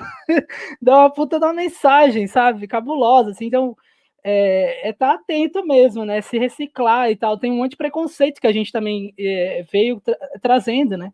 Com a gente, mas que tem uma hora que a gente precisa olhar para trás e falar, mano, enfim, vamos aí, né? Eu acho que é possível, é um caminho de diálogo, tá ligado? É um caminho de acesso, né? Esses alunos do fundão que a Dai falou, né? Muito louco, porque eles eram artistas e esportistas, né? Ou seja, os melhores, tá ligado? Então, e aí, né? Assim, só que a escola nunca olhou para eles nesse lugar, entendeu? De que, pô, vocês são bons em alguma coisa. Não, vocês são ruins, entendeu? Vocês são bons em educação física. E aí tem a nota de educação física, tá ligado? E a de artes, que sabe? Mas, tipo, matemática, português, química, física, mano, esses demônios tudo, assim, tipo, cês, sabe, vocês não são preparados para a sociedade, né? Você vai ser o cara do. Né, enfim, tem, né, respeito a todas as profissões, mas enfim, uma pessoa que vai ali e não vai sair desse ciclo de trabalhar no mercado do bairro, enfim, é foda, não tem, né, ou seja, mas eu acho que ser educador é olhar para esse cara também, sabe, assim, de tipo, quem que foi ele, né, quem que é o do fundão, sim, né, de estar atento, eu acho que esse olhar, né, acho que ele é mais horizontal, acho que, né, a gente acaba agora tendo isso, né, acho que a gente não tá tentando não reproduzir justamente essa lógica da escola, né, a gente acho que tá já olhando para esse outro lugar, de tipo, meu, né, assim, outra forma de vivência de contar histórias, né, então, não, mas, ó, vale dizer que eu não sou purista, assim, gente, veja bem, realmente teve todo esse fetiche da película, né, mas acho que não era uma parada, assim, de tipo, cara, quem tava no cinema, o que é cinema, né? Quando começou as escolas de vídeo tudo, aí falava, isso aí não é cinema. A branquitude de elite, né, falava isso aí não é cinema não, isso aí é vídeo. Cria uma amostra aí da galera, do vídeo só. Teve uns racha, entendeu? E teve sempre todo esse tempo essa parada, né? Mas aí, se você for ver, a gente, como vídeo, né, videastas e tal, não sei o que, a gente era o quê? A periferia do audiovisual. Aí, mas se você for ver esse cinema branco elite, ele é a periferia do cinema latino-americano e a periferia do cinema mundial, digamos assim, entendeu? Então também não vem com essa loucura. E aí veio esse fetiche do eletrônico, né? E todo mundo saiu abraçando, quem pegava a primeira rede e não sei o que e tal. Então, eu acho que eu filmo, né? Tô fazendo Super 8 e 16 hoje, né? Também. Né? Mas, tipo, eu não abandonei. Eu acabei de fazer um filme para celular. Espero que ele entre em alguns festivais, inclusive, ou que rode alguns circuitos. Mas eu filmei só com o celular, entendeu? Então, mas eu achei importante. Assim, eu comecei a estudar Super 8 e me encantei, né? E agora também o 16 e tudo. Mas eu achei aquilo que seria muito político no sentido de que, cara, os ricos saíram, eles largaram o analógico, na real é essa, e saíram se potencializando, não sei o que, com digital. Só que tá aí, que porra adianta você ter um 16K, 8K, porra K que for, ou seja, tipo, velho, e daí? Você vai pra onde com isso, sabe? Não tem grão nenhum, não tem... E aí a parada ficou parada, essa é real, assim, ninguém tava filmando mais, então eu falei, mano, vamos tomar de assalto isso, vamos aprender o que é Super 8, vamos aprender a revelar, vamos aprender... E foi um longo caminho, tá ligado? E agora quem tá fazendo é a gente, né? Então a gente tá revelando, sei lá, fashion filme, de grifezinha, não sei o quê, mas por que ninguém mais tá revelando? Eles fecharam todos os lábios, a gente saiu abrindo, entendeu? Então eu gostaria que tivesse mais, e tô aí também pra troca, pra quem quiser, tô super nessa, assim, de passar pra frente, tá ligado? Que eu acho que a gente tem que tomar de assalto todas as tecnologias, tá ligado? Então não é só enfim, como é que fala? Essa digital zona. Temos que filmar com Red também, entendeu? Temos que filmar com Alexa, entendeu? Com os iPhone 8, não sei o que, 11, os que voa. Faz parte, entendeu? Só que é isso, assim, tipo... eu não sou purista, tá? Mas eu quero estar em todos os lugares, sim, entendeu? Tipo, porque eu acho que é isso, sabe? Estar em todos os lugares, eu acho que faz abrir portas, né? Para que outros venham também estar nos outros lugares, entendeu? E aí eu acho que acredito muito numa coisa que a gente no Mundo em Foco, né, fala que é conectar pessoas. Acho que é o nosso primeiro grande objetivo, é conectar pessoas. Depois tipo, os filmes, né, se falando assim de festival, né, tipo, o Super Off, não sei o que é o Festival de Super 8, tipo, é pro Super 8, não sei o que, cara, beleza, mas não é isso, o formato, não sei o que, como o guia do festival necessariamente. O maior guia acho que é conectar pessoas, entendeu? E aí depois é ressignificar o Super 8. O Super 8 nasceu super elitista, para famílias, né, de classe média alta, e que o slogan era assim, compre uma câmera que sua mulher e seu filho podem filmar também. Era assim, era um nível, entendeu? Tipo, e agora não, agora a gente, é artista da quebrada que usurpou a câmera, entendeu? E que vai ressignificar. A gente faz nossos filmes do nosso jeito, a gente arruma, daqui a pouco estamos imprimindo película. Só falta fazer isso, entendeu? Então, tipo, e não tem geotag na porra do película. Ninguém sabe onde eu filmei, quem revelou, o que foi. Mas, enfim, assim, são guerras, né? São lutas aí, como a de software livre, como várias outras, né? Eu acho que é só mais uma, não é nada especial, é só mais uma. Né, enfim, mas assim, não é tipo, viva o Super 8, não sei o quê, né? Eu acho que não é só isso, sabe? Eu acho que isso é o que a gente se usa para o tema, né? Para o tema que é conectar pessoas. E aí, quando você conecta pessoas, você acaba discutindo, né, sobre masculinidade, sobre feminismo, ou seja, a maioria das realizadoras, né, do Super 8, do Super Off, são mulheres, né? Assim, isso de todos os anos. Não teve nenhum ano, inclusive, que mais homens fizeram o filme. E eu fico muito feliz com isso, sabe? E tem inscritos trans, com filme também, indígenas também. Então, assim, é o nosso grande ato político fazer o festival, é um ato político, essas curadorias, né? Eu acho que é por aí, assim, conectar pessoas faz a gente para fazer o quê? Para discutir, né? Não ficar discutindo a técnica Super 8, entendeu? Então, eu acho que esse é só um pano de fundo, assim, mas eu posso fazer várias outras coisas para também conectar pessoas, não? E aí tem vários trabalhos de parceiros que fazem isso, assim.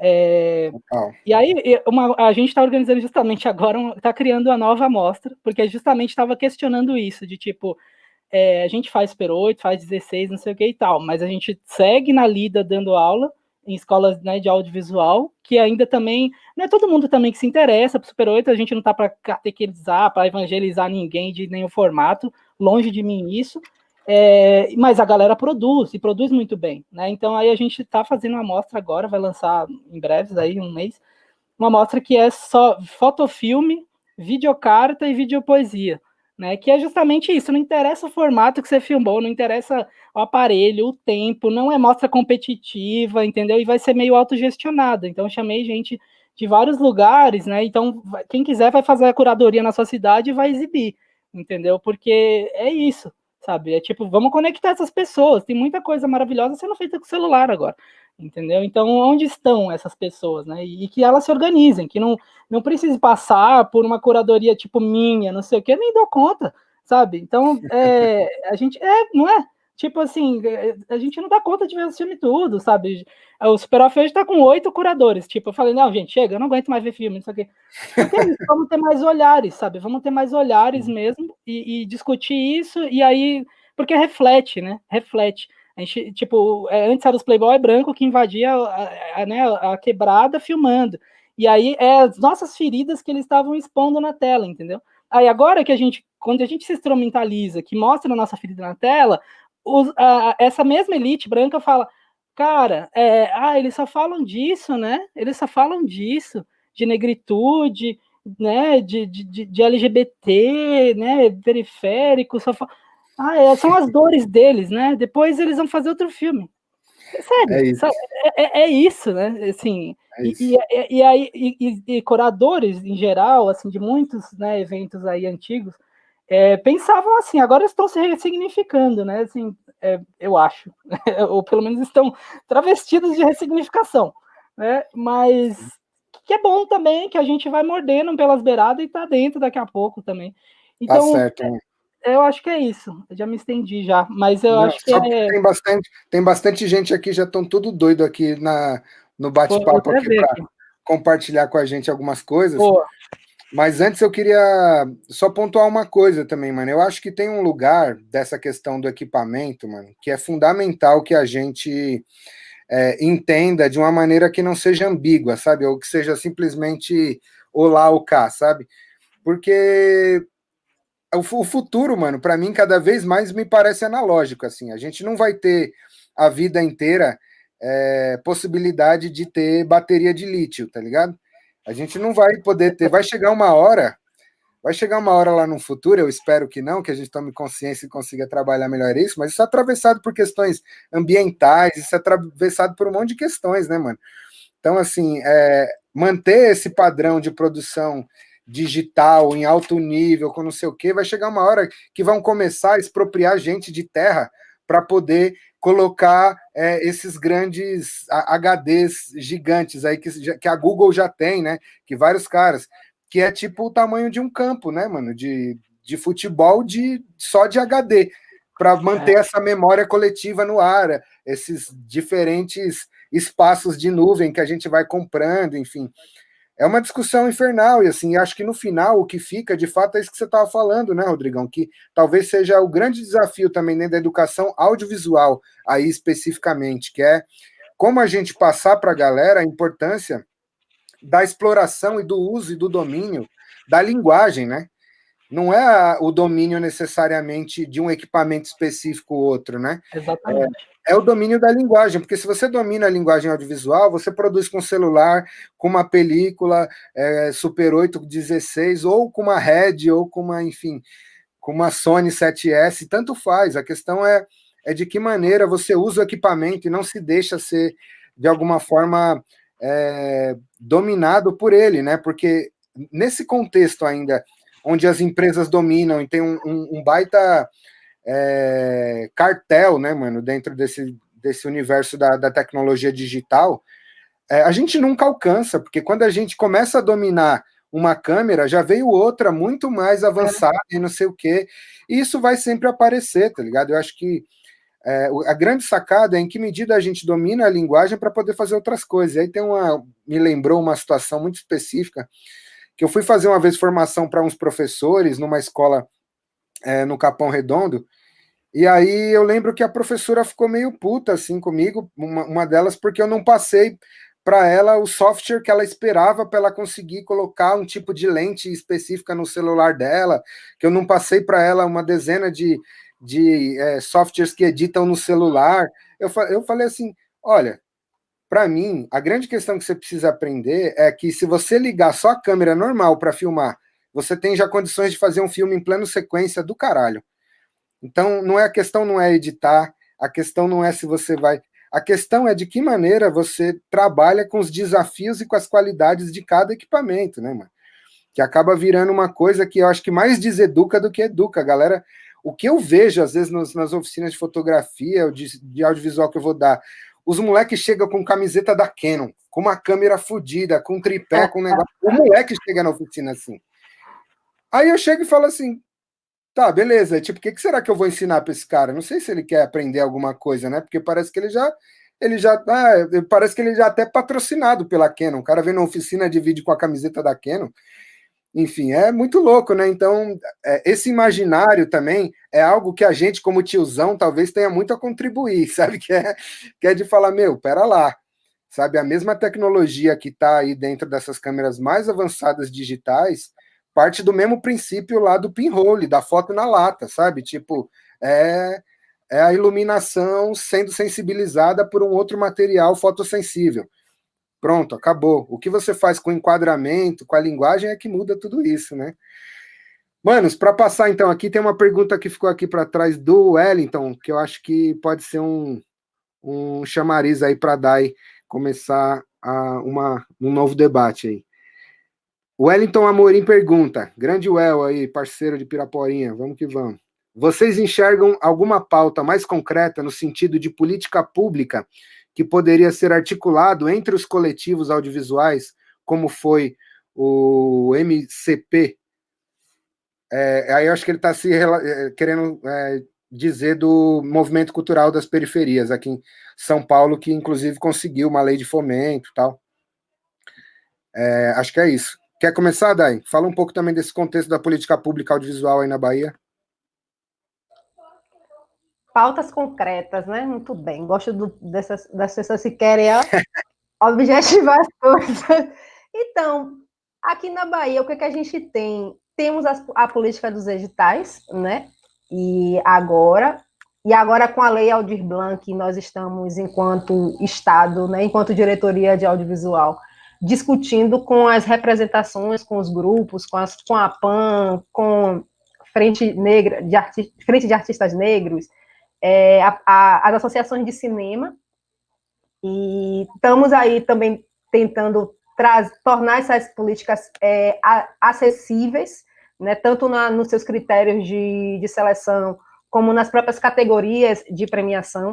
No campo da educação, a gente tem uma parceria bem forte com a Secretaria de Educação, através do Circuito Luiz Orlando de Exibição, no qual agora eu que acabei de chegar, né, estou lendo tudo o que foi feito e tentando atualizar, ver o que é que eu vou fazer, inclusive, o que é que a gente vai propor para o segundo semestre, né, agora, no campo da política, no campo das ações mais concretas na educação, né?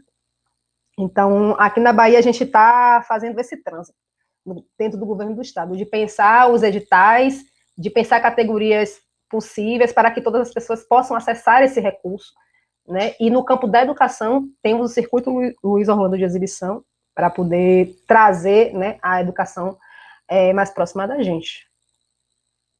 É isso. Eu acho que tem o lance a gente discutia em 2009, mais ou menos, da criação, de repente, de um vocacional do vídeo, né? Que era algo diretamente que afunilaria aí para o audiovisual. A Lei de Fomento à Cultura da Periferia foi uma grande conquista, assim como o VAI 2, né? Meu TCC em Gestão Pública foi falar sobre o VAI 1, aí logo depois saiu o VAI 2, mas o vídeo ficou ali, né? Ele transita entre vários coletivos, assim, mas não existe nenhuma ação específica para o vídeo. Agora a gente tem a SPCine, né, aqui na cidade. O El mesmo é um dos agentes formadores, aí, multiplicadores da SPCine, né? Que eu acho massa, né? Mas hoje, né, a gente tem essa... Ou seja, é uma empresa, ela é pública, mas é privada, né? E aí tem uma questão política muito grande. Felizmente, hoje a gente tem a Laís Bodansky, foi, né, minha chefe lá nas oficinas Tela Brasil e tal, que é uma pessoa com a mente, né, ela rodou o Nordeste fazendo o Cinema Bembe, né, projetando em 16 e tal, filmes em cidades que não tinham cinema, inventou Tela Brasil. Então é uma pessoa outra, com outra mentalidade, assim, que é de inclusão. E aí existe o ciclo, né, de formação, que o El faz parte, tem a Bárbara que, né, foi coordenadora no CRIAR e que está tocando isso, né, tem a Léa também, enfim, tem uma galera ou seja, que é mais aberta e democrática, mas todos esses cargos, né, enfim, eles são políticos, ou seja, não é uma política pública, efetivamente, não é uma lei, ou seja, né, então a gente está, e isso está engatando aqui em São Paulo, que é uma cidade, né, enorme, e que está atendendo uma galera, está democratizando vários centros culturais, reformando, né, colocando esses agentes para discutir filme. Na pandemia eu vi algumas lives, né, discutindo filme, mesmo tudo parado, então é isso, e jovens também discutindo filmes, né, antigos, assim, que fazem, né, faz muito, enfim, sentido também isso, de que, pô, estamos, né, não estamos chamando alguém da academia, né, só gente da academia, mas estamos criando diálogo para isso eu tenho visto, mas ainda é muito pouco, e é meio que, ou seja, nessa esfera é SPCine, né, mas até que ponto, né, a SPCine fomenta necessariamente a educação, uma educação popular em audiovisual, né, ou enfim, eu tenho várias questões em relação a isso, né, conheço pessoas que estão trabalhando lá, não critico, eu acho que justamente elas brigaram muito para conseguir a verba que existe agora, né, mas eu entendo também que isso não deveria ser atrelado somente à SPCine, porque a qualquer momento esse castelo pode cair, entendeu? E a gente tem mais um retrocesso, e aí agora na esfera do vídeo, que na verdade, né, nunca teve nada também, assim, né, só o vai 2 e agora o fomento, a periferia. Mas é muito coletivo, sabe, assim, não tá dando, né?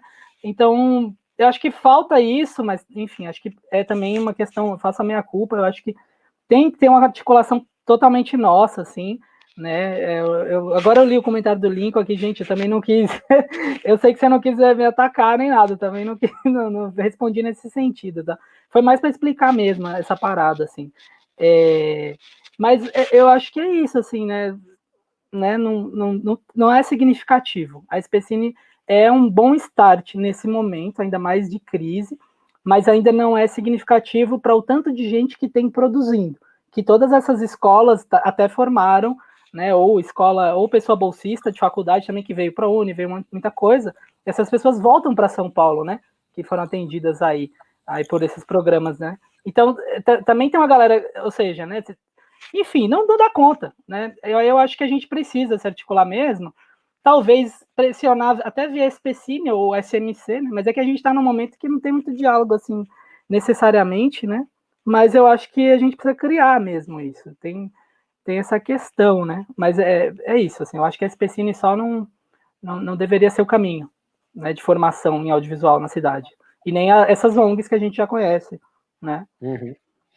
Então, eu acho que tem uma esquina aí que eu queria dividir com vocês também, que eu acho que a gente perde, às vezes, também a memória das nossas lutas, né, mano? Quando eu olho para a Lei de Fomento à Periferia ou para o Vai 2, eu só consigo pensar em uma série de articulações e de debates e de coisas que o coletivo de vídeo popular, que tinha aqui em São Paulo, que era essa articulação que você estava bem relembrando aí no começo da sua fala, que tinha mais de 40 coletivos, assim, sabe, de São Paulo e do Brasil, assim, com uma série de atividades muito diversas, produzindo, questionando e, inclusive, pressionando a política pública, né? A gente, na época, conseguiu uma cadeira na SAV, né? No Comitê Consultivo da Secretaria do Audiovisual. E foi a primeira vez que se fez no Brasil um edital específico para jovens egressos de oficinas, assim. Então, assim, a gente fez essa pressão e essa pressão reverberou naquele momento. E aí a gente fala, por exemplo, da Lei de Fomento à Periferia, eu me lembro como se fosse hoje, e aí o Pedrinho do Cine Campinho talvez esteja ouvindo a gente aí, ele pode confirmar. O Pedrinho do Cine Campinho foi um dos responsáveis, talvez mais linha de frente, junto com uma série de pessoas de outras regiões de São Paulo, pela efetivação da lei de fomento. E o Pedrinho, ele trouxe toda essa bagagem do vídeo popular.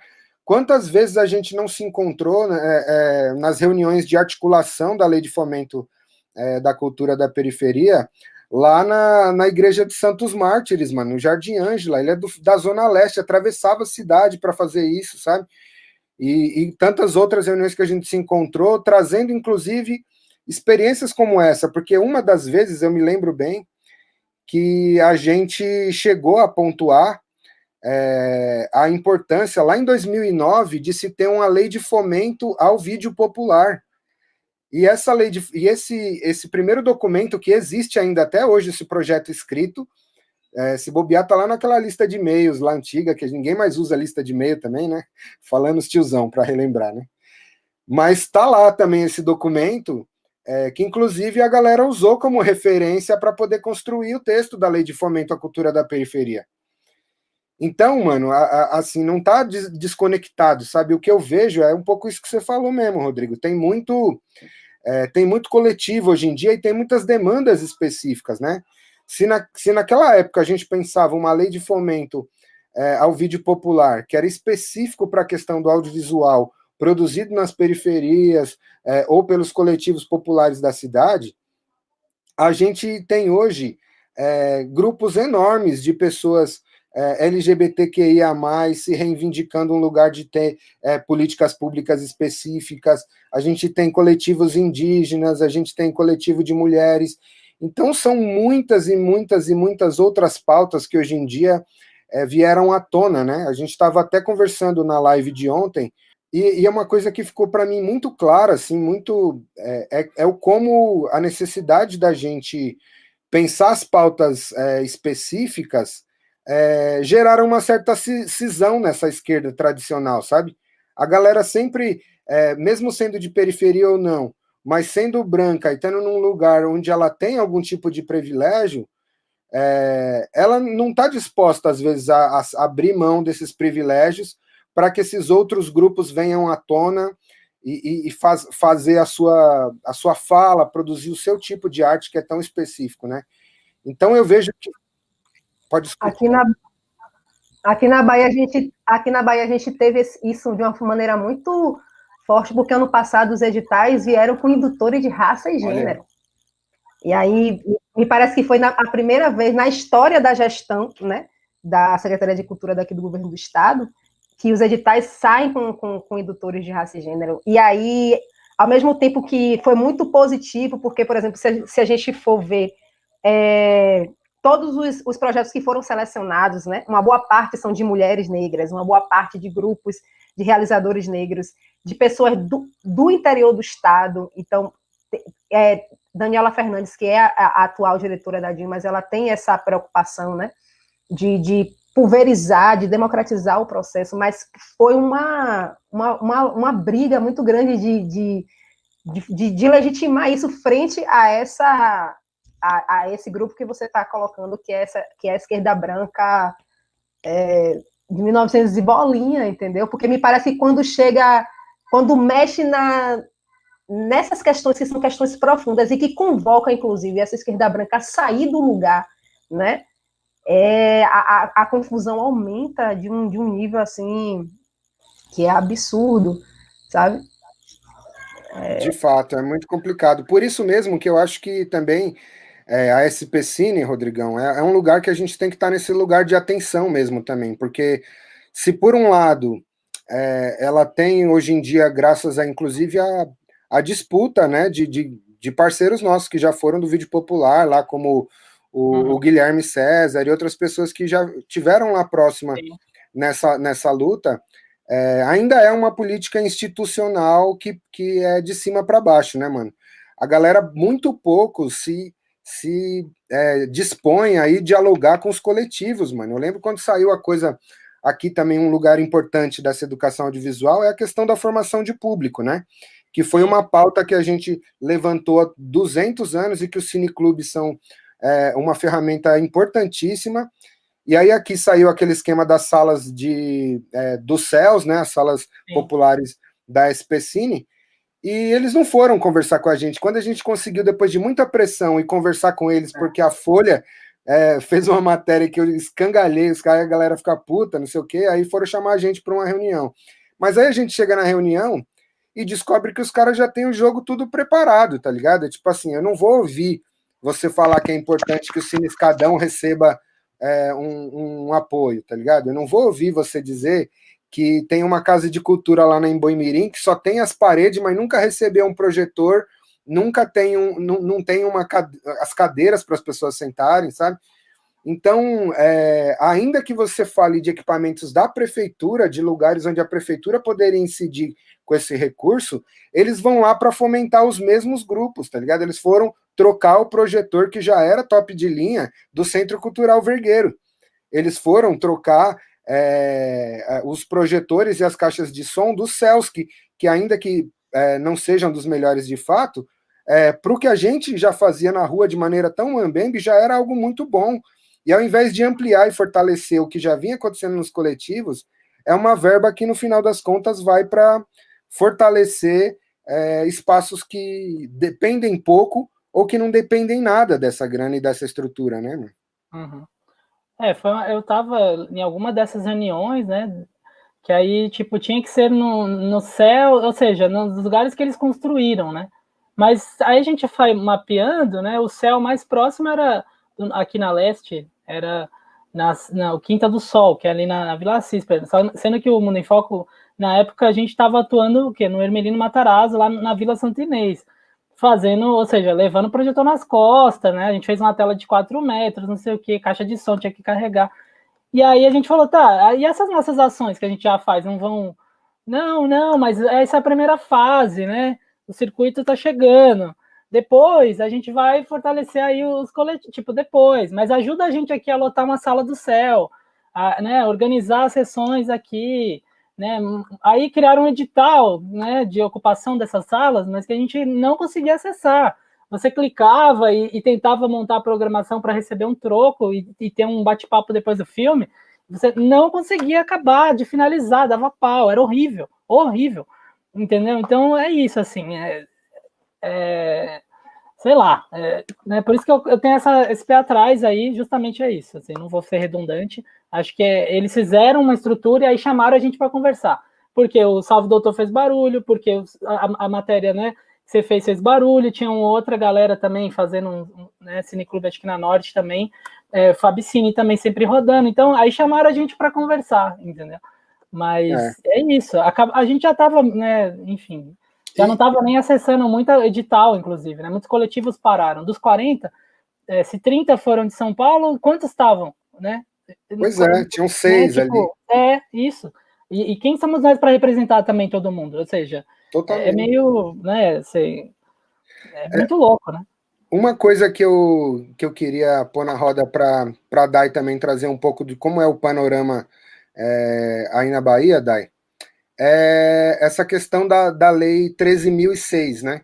Que é da obrigatoriedade de exibição de cinema nacional nas escolas. Tem uma coisa que eu acho muito doida, que eu acho que esbarra nisso também, é que assim como fazem às vezes salas que dão esse nome de salas populares e não colocam a nossa produção também, eu vejo que essa lei 3006, ela também serviu para a galera, mais uma vez, fortalecer a Globo Filmes, tá ligado? E não para trazer justamente a produção que vem da PAN, que vem dos diferentes coletivos e produtoras independentes no Brasil. Tem um olhar tão restrito do que é cinema nacional que muitas vezes fica preso a isso. Qual que é o panorama aí nas escolas da Bahia? Então, o circuito Luiz Orlando de exibição, inclusive uma das justificativas para a criação é exatamente o que a lei traz, né, dessa obrigatoriedade, né, de exibir no mínimo 2 horas de filme nacional por mês nas escolas. A gente circulou muito através do circuito Luiz Orlando, né, em várias escolas da cidade e em várias escolas do interior da cidade, em pontos de cultura, em cineclubes. E a curadoria que a gente faz é exatamente na contramão disso que você está falando. Uma boa parte dos filmes, por exemplo, que foram da curadoria da primeira edição, são de realizadores baianos, por exemplo, né? Primeiro a gente fez esse recorte de trazer os filmes, inclusive, que foram financiados com recurso público, de fazer agora com que esse filme circule, com que a gente distribua esse material. Então, aqui na Bahia, a gente tem um circuito Luiz Orlando de exibição como exemplo de que a gente está caminhando para fazer, para efetivar, de fato, a questão da lei. E agora eu vou retomar o circuito para pensar como é que ele vai funcionar no contexto pandêmico e como é que ele vai funcionar online. mas a proposta é exatamente fazer um tipo de curadoria que privilegie os realizadores baianos, os realizadores negros, as mulheres, os filmes que são produzidos no interior do estado. Inclusive, a gente fez uma recente curadoria agora para um prêmio que a gente vai lançar aqui, que era exatamente também pensando nesse recorte, né, de território, pensar nos filmes do interior, pensar nos filmes... a gente abriu a categoria de cinema negro na premiação, não tinha nas gestões anteriores do prêmio. A gente abriu a categoria de cinema de mulher, e dentro da categoria de cinema negro, colocou lá os clássicos, as mulheres periféricas. Então, de alguma maneira, a gente avançou bastante nos processos, mas a gente entende que a demanda é grande, que vão surgindo cada vez mais realizadores, e que esses realizadores estão ensaiando seus métodos, né? E de que forma, por exemplo, eu, que agora estou dentro de uma sala de cinema, que vou gerenciar a programação de uma sala de cinema, vou agregar esse público, né? Agregar esse realizador e agregar o público. Porque o bagulho é tão complexo que, além da curadoria, além dos recortes, além de tudo, a minha grande preocupação agora é fazer com que as pessoas cheguem lá. Eu quero 3 ônibus, no mínimo. Porque isso é uma coisa que ninguém fala. Isso é uma coisa que ninguém fala. Gente, eu trabalho com formação de plateia há 1000 anos. E um dos grandes...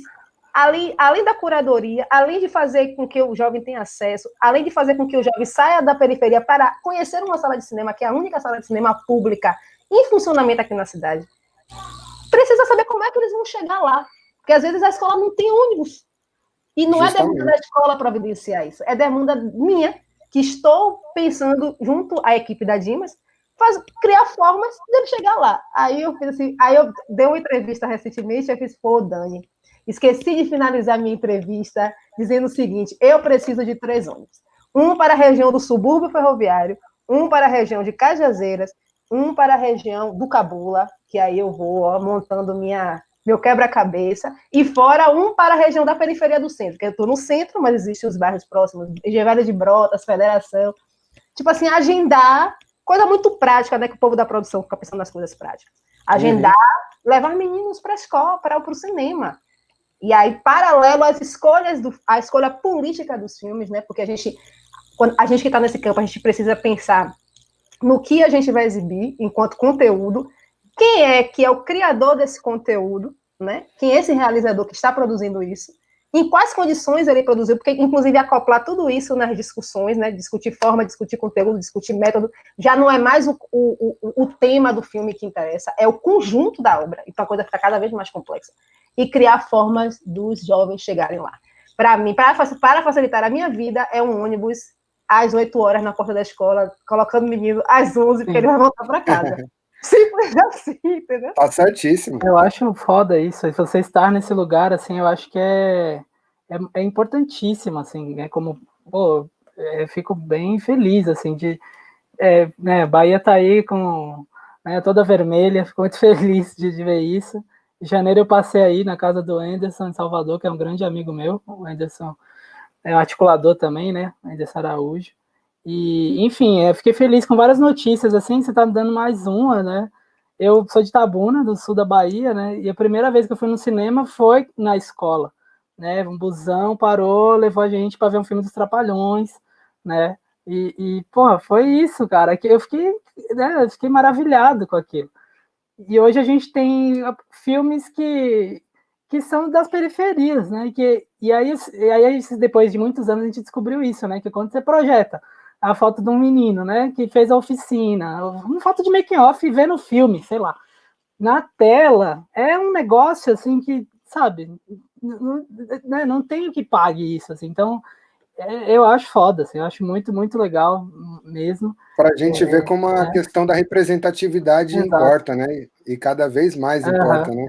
Esses exercícios que a gente viu ao longo da vida. Uma das coisas que eu lembro muito e que tem um histórico, tem um dado legal nessa coisa da galera ir de ônibus, enfim, para o cinema, que eu acho que tem essas duas coisas, né? Tanto é importante que a gente disponibilize esse ônibus para a galera chegar, como a gente para chegar no centro, nas salas do centro, como a gente faça também o cinema chegar na própria periferia, né? Um exercício que a gente fez na época do NCA foi fazer o Festival do Cinema de Várzea, né? Que o Rodrigão acho que até teve presente em alguma das sessões, que era pegar o campinho de futebol de Várzea e transformar numa sala de cinema ali espontânea. Mas mais do que isso, o que era legal é que a gente usava toda a metodologia, a pedagogia do futebol atrelada à exibição dos filmes, né? Então, por exemplo, os filmes, eles tinham uma grade igual uma grade de campeonato de futebol, e aí as pessoas na exibição votavam em cada um dos filmes que elas queriam assistir, e aí assistindo o filme que ganhou daquela sessão do dia, ele ia para uma final, aí nessa final outros filmes de outras sessões. Eu lembro disso, eu lembro desse chaveamento. E o que era mais legal, a gente pensou também nessa dinâmica dos dias que tinham empate. Então, tipo, 2 filmes empataram. Aí a gente pegava uma pessoa representante de um filme e uma pessoa representante de outro. Ia bater pênalti no meio da sessão. Isso daí, olha, é uma genialidade, porque assim, ó, eu fico pensando, eu adoro o público. Às vezes eu vou para show, eu não quero nem saber quem é que está cantando, eu quero ir porque eu quero ver as pessoas. É lógico. Tipo assim, eu moro do lado de um estádio de futebol. Eu gosto de ver não só a folia para entrar no estádio, como assistir jogo, mesmo que eu não esteja torcendo por ninguém, porque eu me interesso muito. O que é que me mobiliza a ir para ver o jogo? E o que é que me mobiliza a ver o show, por exemplo, né? E como é que a gente pode trazer para nossas discussões hoje sobre mobilização de público e formação de público essas metodologias de outras linguagens, inclusive das artes cênicas, da música? Eu sei que são linguagens distintas e que mobilizam memórias, sabe? Eu tenho histórias engraçadíssimas que eu não vou falar aqui. De ir sozinha, sabe? Eu vou sozinha pro carnaval, só para ver as pessoas. Vai entender que prazer é esse, né? Que prazer é esse? A coisa da cultura do encontro, né? Tão nosso. Exatamente. Um dado específico também do Festival de Cinema de Várzea que era legal é que, assim, como tinha essa coisa da votação no dia, a galera se organizava para ir em bando, né? Então, tipo assim, eu sou o diretor do meu filme, eu vou levar a minha quebrada inteira. Teve um dia que a galera, um dos filmes, era até o Pizza na Quebrada, até de um ex-aluno meu que infelizmente faleceu recentemente. Ele levou com a galera dele do Capão um ônibus, mano, pro Grajaú, com a família, para votar no filme dele. O filme dele ganhou. Lógico. Eu lembro do Pedrinho, né, que fazia isso também. Não, desculpa. O pessoal do Cine Campinho, que tem essa história já há muito tempo. Eles tinham uma tela, daí, era uma tela monocromática, uma cor só, entendeu? Mas a galera ia ver o filme, e aí, Cine Campinho, não quer vestir a camisa do Cine Campinho? Pega a camisa lá da sua casa. Muito bom. E aí ele printava na hora, fazia silk screen na hora, na camisa, a serigrafia, assim, e o moleque saía vestido com o Cine Campinho. Disso, né? É isso. Eu acho que é uma forma da gente desacralizar. Eu acho que o cinema ainda está num lugar muito sacralizado. Sim. E talvez a gente não consiga ainda lotar de uma forma espontânea essas salas de cinema ou cineclube, porque a gente precisa criar a estratégia do espectador, do nosso espectador, se sentir pertencente. Por que eu torço pelo Bahia ou pelo Vitória? Porque eu me sinto pertencente, entendeu? Eu torço, eu quero que... Então, como é que a gente faz para gerar, eu acho que uma memória, uma identificação... Eu acho que a gente já avançou bastante, mas agora a gente vai criar memória, criar identificação e criar o desejo de eu sair de Cajazeiras, pegar meu buzu e ir pro cinema ver o filme de Daniel. Ou ver o filme de Rodrigo, porque eu sei quem é Daniel, porque eu acompanho o Daniel, porque eu torço pro Daniel, entendeu? Então, porque ele tá no TikTok. Porque ele tá no TikTok. Porque a gente é velho, mas a gente vai pro TikTok. Eu acho que o cinema precisa se desacralizar. Desacralizar. Quando a gente começar... Aí a gente vai trazer as pessoas que a gente quer mais para perto ainda, entendeu?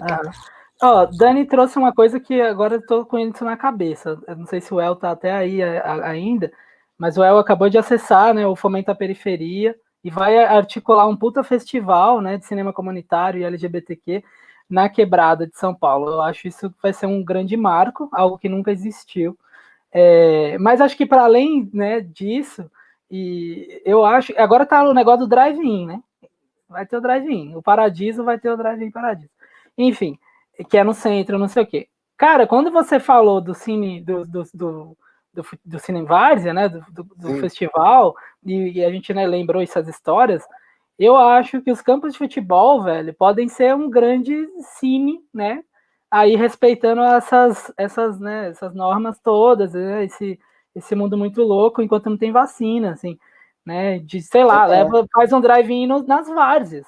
Pode ser um puta caminho. Eu acho que a gente, né, assim, me veio agora a ideia aqui, né, a gente lembrando e tal, né, viva a nostalgia e tudo, mas pensando praticamente assim agora, por que não, né?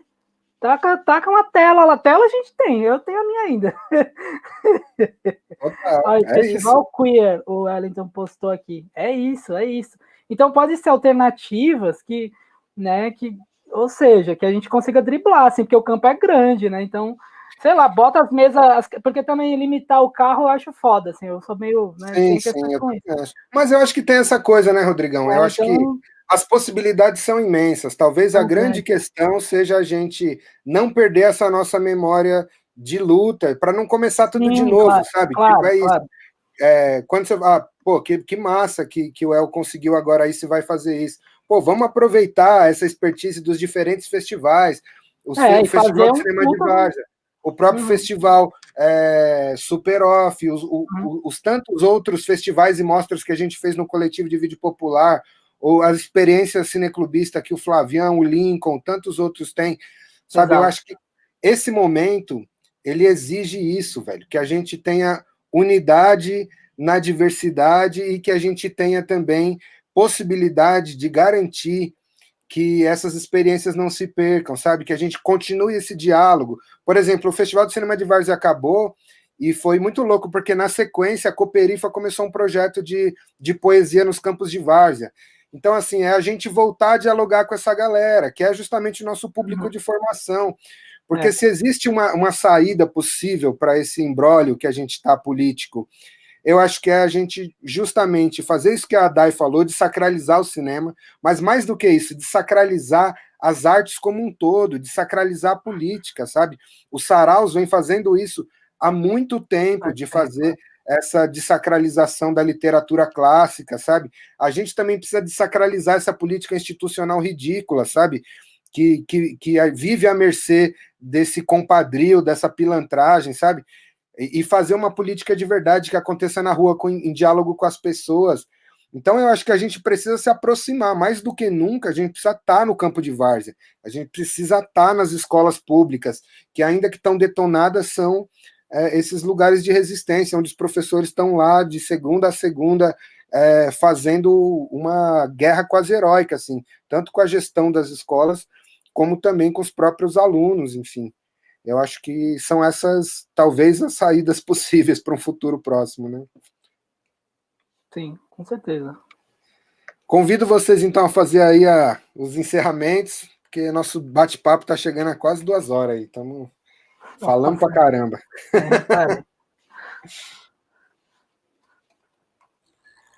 Então, eu quero agradecer a Daniel. Pô, Daniel, estava super programada para dar uma chegada a esse ano. Pensou nós fazer um rolê de novo? Mas eu espero que em breve a gente possa se reencontrar. Nós nos conhecemos em 2017, depois do encontro da PAN. E aí eu espero que a gente possa se reencontrar. Espero que eu possa conhecer o Rodrigo também pessoalmente. Agradeço pela oportunidade de estar debatendo com vocês esse tema que para mim é tão importante, né? Que é onde minha carreira começa, é onde minhas pesquisas, onde eu também contribuí com a formação, né, de tantos jovens que estão aí hoje produzindo coisas e que a gente continue ampliando o debate, sistematizando isso que você falou mesmo dessa amostra do futebol. Isso é um método genial que a gente precisa, que você precisa escrever, que eu preciso também escrever. O que é que a gente está inventando, né, nesse tempo? Porque agora, durante a pandemia, essas memórias todas estão vindo, né, do que a gente fez. Então, como é que a gente faz para poder trazer o que a gente fez e que deu certo, né, para a gente começar a atualizar, para vislumbrar, né? Eu não sei nem se é um futuro possível, mas é um agora possível. Eu não estou conseguindo ir para daqui a 5 anos. Para mim, é daqui a pouco. as coisas são daqui a pouco, é amanhã. O máximo que eu estou conseguindo são 2 dias, e olhe lá. Obrigada. Obrigado, mana. Rodrigão, suas considerações finais. Agradeço aí também o convite, né, do Dani, assim, fiquei super feliz. Ontem, infelizmente, não consegui por conta, né, da fechando nota e tal, mas depois vou ver aí. Enfim, eu acho que esse é o momento mesmo da gente se articular, sabe, enquanto rede. Eu super acho que esse é o caminho, assim, acho que é o único caminho. Sinceramente, assim, não dá para cada um fazer seu corre, entendeu? Eu acho que tem que ser todo mundo junto, né? Claro, dependendo, né? Enfim, acho que junto no sentido de tipo, como é que eram as sessões do circuito exibidor, né? A gente escolhia um filme dentre do circuito que estava lançando, a gente fala, quem está lançando o filme? O meu está quase pronto, não sei o quê. E aí você também corria para finalizar seu filme, porque você lançava dentro do circuito. E aí todo mundo exibia, os exibidores mesmo, que era o Campinho, Escadão, Becos e tal, exibia nas suas quebradas, né? O filme do mês e o lançamento era um filme dos nossos, né? E eu acho isso foda, assim. Então, pô, não dava para, né, fazer igual o Pedrinho fez de cruzar para sul, não sei o quê. Às vezes eu fui até em reunião lá no NCA, mas não dava para ir sempre. Mas, pô, seu filme foi, tá ligado? Então é isso, assim, tipo, né, nem sempre dá para estar junto fisicamente nos lugares, né? Mas acho que tem um apoio que dá para a gente, né, fazer, que pode ser divulgação até, né? De um festival divulgando o outro, uma ação sendo divulgada no outro. E eu acho que quando vai para mostras, festivais, eu acho que a gente poderia destinar espaços assim para, tipo, pô, uma curadoria para mostra tal. Sabe, eu acho que é uma maneira já de criar laços, assim, né? Total. Então, eu acho que é um caminho para a gente que está agora em curadorias, não sei o quê, de pensar muito nisso mesmo, assim, né? De ter espaço para esses coletivos, que todos que estão produzindo, e a gente tentar emanar todo mundo aí, né? Caminhar junto, assim, nesse sentido. Nem sempre dá para reunir tudo, né? E todo mundo, mas não vejo outro lugar, não vejo outro caminho, assim, tipo, se os circuitos não estão aceitando a gente cria o nosso, né? E claro, nunca vai deixar também de bater lá e tentar entrar nos outros circuitos também, né? Não estamos descartando. Né? Enfim, porque é dinheiro público e, a gente tem que lutar por tudo que for público ou que a gente paga imposto e tal. Né? É guerra, é isso, né? Mas, pô, tem os festivais que é nosso mesmo né, e tem que ser só nosso também, sabe? Tipo, meio Total. Que é isso, assim. É isso, eu queria só agradecer mesmo, valeu. É nóis, gente. Satisfação imensa aí ter vocês também. Obrigado aí de terem aceitado o convite. Acho que a gente está nesse corre há tanto tempo e tem esse acúmulo, né, importante de ser dividido. Legal que a gente está tendo essa oportunidade aqui hoje de fazer isso. Então, agradeço vocês, agradeço a todo mundo que acompanhou a gente aí.